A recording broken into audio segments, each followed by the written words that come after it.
Hello guys.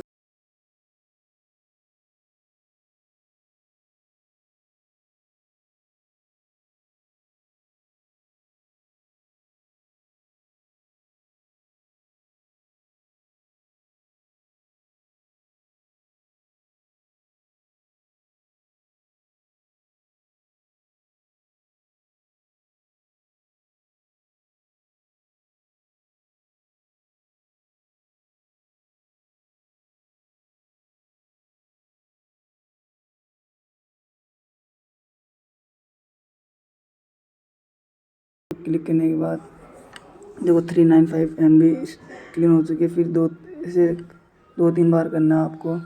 2-3 बार करने के बाद सिस्टम एस पे जाना है। सिस्टम एस पे एक बार क्लिक करना है, 2-3 बार क्लिक करना है इनको। इस पर मेमोरी क्लीन होगी।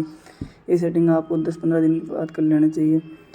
चलिए guys, next part 2 and next part 3 is coming. Thanks for guys, thanks for watching.